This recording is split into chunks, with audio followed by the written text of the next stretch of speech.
संगीत में एक पुरानी कहावत है कि नदी खुद को चट्टानों से नहीं धकेलती बल्कि सबसे आसान रास्ता चुनती है। फिर भी हम जीवन की प्राकृतिक धाराओं के विरुद्ध कितनी बार धक्का देते हैं। हम प्रतिरोध करते हैं, धक्का देते हैं और संघर्ष करते हैं, केवल अंत में निराशा का सामना करने के लिए। स्टोइक्स का एक सरल लेकिन गहरा सिद्धांत था, जो नहीं होना चाहिए उसे जबरदस्ती मत करो। मार्कस ऑरेलियस ने लिखा है कि जो रास्ते में आता है वही रास्ता बन जाता है, लेकिन भीतर एक गहरा ज्ञान छिपा है। यह हमें बाधाओं को तोड़ने वाले मेढ़े की तरह तोड़ने के लिए नहीं कहता, बल्कि हमें यह सीखना चाहिए कि कब डटे रहना है और कब झुकना है, कब कार्य करना है और कब स्वीकार करना है। एक घने जंगल में खोए हुए आदमी की कल्पना कीजिए। वह घबरा जाता है, बिना किसी दिशा के आगे बढ़ता है और फिर झाड़ियों में और भी उलझ जाता है। लेकिन अगर वह रुकता है, अवलोकन करता है और परिदृश्य में प्राकृतिक खुलेपन का अनुसरण करता है, तो अंततः उसे एक रास्ता मिल जाता है। जीवन भी लगभग इसी तरह काम करता है। आप किसी परिणाम को जितना जोर से थोपते हैं, उतना ही अधिक प्रतिरोध आप पैदा करते हैं। आप जो है उसे जितना ज्यादा स्वीकार करते हैं, उतनी ही सहजता से चीजें अपनी जगह पर आ जाती हैं। यह संघर्ष के बिना प्रयास, हताशा के बिना गति की कला है। यह धारा के साथ तैरने और उससे जूझते हुए खुद को थका देने के बीच का अंतर है। यह समझने की बुद्धिमत्ता है कि कुछ दरवाजे आसानी से खुलने के लिए होते हैं, जबकि कुछ किसी कारण से बंद होते हैं। शांति की कुंजी यह जानने में निहित है कि हर चीज को जबरदस्ती नहीं किया जा सकता।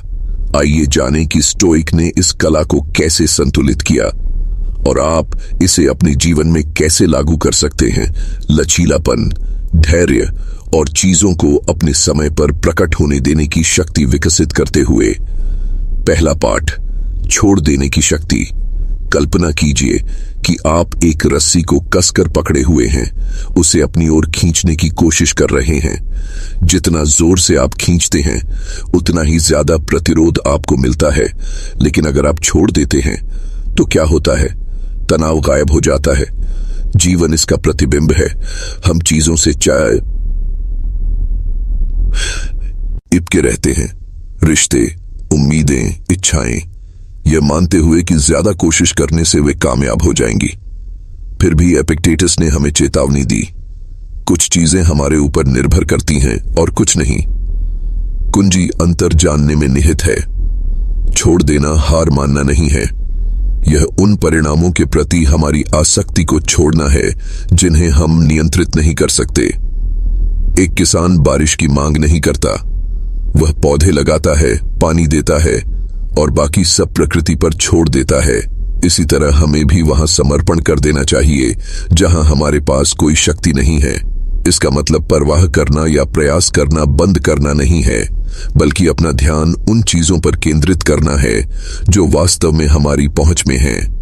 एक संगीतकार किसी गीत को जबरदस्ती अस्तित्व में नहीं लाता, वह धैर्य और अभ्यास के माध्यम से धुन को स्वाभाविक रूप से उभरने देता है।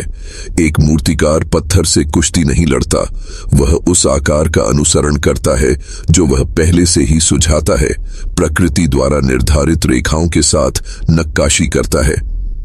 एक नदी के बारे में सोचिए जो परिदृश्य में घुमावदार रूप से बहती है। यह जमीन से नहीं लड़ती या बाधाओं को पार नहीं करती, बल्कि यह अपना प्राकृतिक मार्ग खोजती है।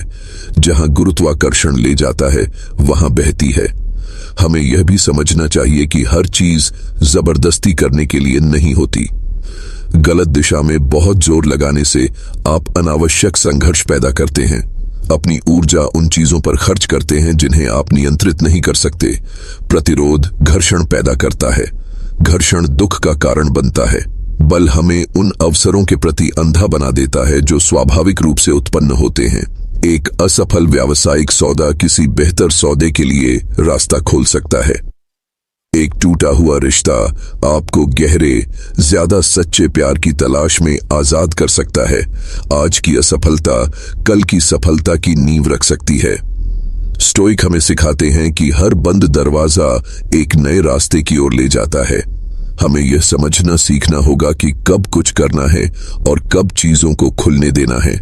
बीज बोने का एक समय होता है और उनके उगने का इंतजार करने का भी। बोलने का एक समय होता है और सुनने का भी। जीवन के हर पहलू को नियंत्रित करने की कोशिश करना पानी को अपनी हथेलियों में पकड़ने जैसा है। जितना जोर से आप दबाते हैं उतना ही वह फिसलता जाता है, लेकिन खुली हथेलियों से पानी वहीं रुक जाता है, बिना किसी दबाव और प्रतिरोध के। इसका अभ्यास करने के लिए सोचें कि आप अपने जीवन में कहां ज्यादा जोर से पकड़ रहे हैं। अगर आप अपनी पकड़ ढीली कर देंगे तो आपको किस बात का डर है कि वह छूट जाएगी। सच जो आपके लिए है उसे जबरदस्ती नहीं छीना जा सकता। जो आपके लिए नहीं है उसे हमेशा के लिए थामे नहीं रखा जा सकता। जीवन के उतार चढ़ाव पर भरोसा रखें और आप पाएंगे कि छोड़ देना नुकसान नहीं बल्कि मुक्ति है। छोड़ देने से किसी बड़ी चीज के जड़ पकड़ने की जगह बनती है। जब आप तनाव महसूस करें तो पूछें, क्या मैं किसी चीज पर जबरदस्ती करने की कोशिश कर रहा हूं? एक गहरी सांस लें, अपनी पकड़ ढीली करें और देखें कि कैसे जीवन कम प्रतिरोध के साथ खुलने लगता है। पाठ 2, जीवन के साथ बहना। लाओ त्जू, जिनकी तुलना अक्सर स्टोइक से की जाती है, ने कहा, छोड़ देने से सब कुछ हो जाता है। सागर हवा से नहीं लड़ता, वह उसके साथ चलता है। पेड़ तूफान का विरोध नहीं करते, वे झुक जाते हैं और झुककर ही वे जीवित रहते हैं। सबसे मजबूत पदार्थ वे नहीं होते जो हर बल का विरोध करते हैं, बल्कि वे होते हैं जो अनुकूलन करते हैं और टिके रहते हैं। प्रकृति यह सत्य सिखाती है। कठोरता टूटने की ओर ले जाती है, लचीलापन जीवित रहने की ओर। वह शक्तिशाली ओक जो झुकने से इनकार करता है दबाव में टूट जाएगा, जबकि हवा के साथ लहराता विलो अक्षुण्ण रहता है। जितना अधिक हम वास्तविकता का विरोध करते हैं उतना ही अधिक हम पीड़ित होते हैं।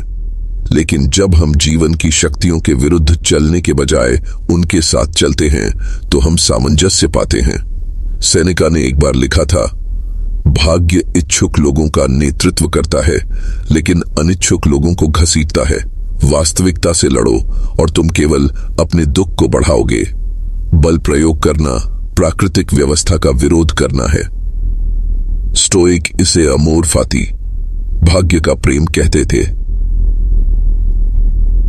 थे, न कि केवल जीवन को स्वीकार करना बल्कि उसे गले लगाना। जब चीजें योजना के अनुसार नहीं होती तो यह व्यर्थ है। हाँ, असफलता नहीं बल्कि पुनर्निर्देशन है। नदी किसी शिलाखंड से टकराकर उससे अंतहीन रूप से नहीं टकराती, वह चारों ओर बहती है, समय के साथ भूमि को नया आकार देती है। बाधा ही एक नया रास्ता बनाने वाली मार्गदर्शक शक्ति बन जाती है। समुद्र में एक नाविक की कल्पना कीजिए। अगर वह हठपूर्वक हवा से लड़ता है, धारा के विपरीत दिशा में अपना रास्ता बनाए रखता है, तो वह ऊर्जा बर्बाद करता है और विनाश का जोखिम उठाता है। लेकिन अगर वह अपने पालों को समायोजित करता है, बदलती धाराओं के अनुकूल ढलता है, तो वह कुशलतापूर्वक और शान से आगे बढ़ता है। वही हवा जो उसे नष्ट कर सकती है, उसे उसकी मंजिल तक पहुंचा सकती है, अगर वह उसके साथ काम करना सीख जाए। जिंदगी भी इससे अलग नहीं है। कभी कभी हमें विरोध करना बंद कर देना चाहिए और आगे बढ़ना शुरू कर देना चाहिए। परिस्थितियों से लड़ने के बजाय उन्हें अपना मार्गदर्शन करने देना चाहिए। जीवन को स्वाभाविक रूप से खुलने देने में बहुत शक्ति है। यह निष्क्रियता नहीं है, यह प्रयास और संघर्ष के बीच के अंतर को जानना है। सबसे प्रभावी नेता, सबसे सफल रचनाकार और सबसे संतुष्ट व्यक्ति सभी जानते हैं कि कब आगे बढ़ना है और कब पीछे हटना है, कब डटे रहना है और कब आगे बढ़ना है। एक नदी जमीन को जोर जोर से नहीं तोड़ती, वह प्राकृतिक रास्ते खोज लेती है, समय के साथ रास्ता बनाती है। जीवन के प्रवाह पर भरोसा करना सीखकर हम खुद को अनावश्यक तनाव से मुक्त करते हैं और उन संभावनाओं के लिए खुलते हैं जिनकी हमने कभी कल्पना भी नहीं की थी। समर्पण हार मानना नहीं है, यह दुनिया के साथ तालमेल बिठाना है। प्रवाह पर भरोसा करने से धैर्य, बुद्धिमत्ता और लचीलापन विकसित होता है। ये गुण हमें फलने फूलने में मदद करते हैं, चाहे धारा हमें कहीं भी ले जाए। अपने पौधों की देखभाल करने वाले माली के बारे में सोचिए। वह पत्तियों को तेजी से बढ़ने के लिए नहीं खींचता और न ही बदलते मौसम या ऋतुओं के खिलाफ गुस्सा करता है। वह पानी देता है, देखभाल करता है और प्रकृति की लय पर भरोसा करता है। उसकी सफलता मजबूर करने में नहीं, बल्कि प्राकृतिक चक्रों को समझने में निहित है। इसी तरह जीवन में परिणामों को मजबूर करने से अक्सर प्रगति में बाधा आती है। प्रवाह के साथ तालमेल बिठाने से हम आसानी और उद्देश्य के साथ आगे बढ़ पाते हैं। हम इस बुद्धिमत्ता को लक्ष्यों, आकांक्षाओं, व्यवसायों, विचारों, यहां तक कि नए कौशल सीखने में भी देखते हैं। सबसे सफल उद्यमी और नवप्रवर्तक वे नहीं होते जो एक ही योजना पर अड़े रहते हैं, बल्कि वे होते हैं जो अवसरों के लगातार बदलते परिदृश्य के अनुसार ढलते हुए अपनी दिशा बदलते हैं। हमारी मानसिकता जितनी लचीली होगी, उतनी ही आसानी से हम सही समय का लाभ उठा पाएंगे और अनावश्यक संघर्ष से बचेंगे। यह सिद्धांत रोमांटिक और प्लेटोनिक रिश्तों पर भी लागू होता है। जो दोस्ती बिना किसी दबाव के स्वाभाविक रूप से विकसित होती है, वह सबसे मजबूत होती है। किसी रिश्ते को नियंत्रित करने या उसे ढालने की कोशिश अक्सर उल्टा असर करती है, जिससे तनाव पैदा होता है। संबंधों को स्वाभाविक रूप से विकसित होने देने से आपसी समझ और विश्वास के लिए जगह बनती है। रोमांटिक रिश्ते तब फलते फूलते हैं जब दोनों व्यक्ति एक दूसरे पर अपेक्षाएं थोपने के बजाय साथ साथ आगे बढ़ने को तैयार होते हैं। इसी तरह किसी कौशल में महारत हासिल करने का मतलब बहुत जल्दी पूर्णता थोपना नहीं, बल्कि उस प्रक्रिया को अपनाना है। एक संगीतकार रातों रात महान नहीं बन जाता, वह समय के साथ अपनी कला को विकसित होने देता है। एक भाषा सीखने वाला हर शब्द तुरंत याद नहीं कर लेता, बल्कि अभ्यास की लय में डूब जाता है। एक कोडर रातों रात एक त्रुटिहीन कस्टम एप्लीकेशन नहीं बना सकता। धैर्यवान और अनुकूलनशील रहकर हम अपने विकास को बिना किसी प्रतिरोध के स्वाभाविक रूप से प्रकट होने देते हैं। हम जितने कठोर होते हैं, उतनी ही आसानी से टूट जाते हैं। लचीले और खुले रहें और आप जीवन के प्रवाह का अपने लाभ के लिए उपयोग करते हुए बाधाओं को शालीनता से पार कर सकते हैं। यह समझ हमें असफलताओं के प्रति एक नया दृष्टिकोण प्रदान करती है। एक बंद दरवाजा कोई अंत नहीं, बल्कि पुनर्निर्देशन है। जो असफलता प्रतीत होती है, वह अक्सर किसी बड़ी चीज की ओर ले जाती है। एक अस्वीकृत नौकरी का आवेदन, एक खोया हुआ अवसर या एक अप्रत्याशित मोड़ हमें उस स्थान तक पहुंचा सकता है जहां हमें वास्तव में होना चाहिए। इसका अभ्यास करने के लिए ध्यान दें कि आपको सबसे अधिक प्रतिरोध कहां मिलता है। क्या आप किसी ऐसे समाधान पर जोर दे रहे हैं जो मौजूद ही नहीं है? क्या आप किसी ऐसे परिणाम से चिपके हुए हैं जो शायद आपके लिए सबसे अच्छा न हो? जितना अधिक हम मुक्त होते हैं, उतनी ही अधिक नई संभावनाएं उभरती हैं। प्रवाह को अपनाकर हम अधिक शांति, ज्ञान और संतुष्टि के जीवन की ओर बढ़ते हैं। जब कोई चीज आपके अनुसार नहीं होती है, तो उसे मजबूर करने के बजाय पूछें, जीवन मुझे क्या सिखाने की कोशिश कर रहा है? अपनी मानसिकता को प्रतिरोध से प्रवाह की ओर, संघर्ष से सीखने की ओर मोड़ें। तीसरा पाठ, प्रकृति का ज्ञान, समय की कला। ऋतुओं पर विचार करें। सर्दी जल्दी से बसंत में नहीं बदल जाती, फल समय से पहले नहीं पकते। प्रकृति में हर चीज अपने ही रास्ते पर चलती है। तो फिर हम क्यों सोचते हैं कि हमें अपने विकास में जल्दबाजी करनी चाहिए? मार्कस ऑरेलियस ने सलाह दी, कभी भी जल्दबाजी न करें, सब कुछ शांति और शांत मन से करें। आज दुनिया भाग दौड़ को महिमा मंडित करती है, मानो काम को तेज करने का मतलब सफलता है। लेकिन सच्ची महारत जल्दबाजी से नहीं आती, यह सही समय पर काम करने की समझ से आती है। विकास कोई दौड़ नहीं है, यह अपनी गति से चलने वाली एक यात्रा है। एक पेड़ यह नहीं चाहता कि सूरज ज्यादा चमके या बारिश तेजी से हो, वह बस जो मिलता है उसे सोख लेता है, आसपास की परिस्थितियों के अनुरूप बढ़ता है। जब हम जल्दबाजी करते हैं तो हम अपनी क्षमता को नष्ट कर देते हैं और अंतिम रेखा तक पहुंचने से पहले ही जलकर राख हो जाते हैं। जीवन के समय पर भरोसा करने से हम लचीलेपन और शालीनता के साथ पूरी तरह से विकसित हो पाते हैं। यही सिद्धांत महत्वाकांक्षाओं, करियर में प्रगति और रिश्तों पर भी लागू होता है।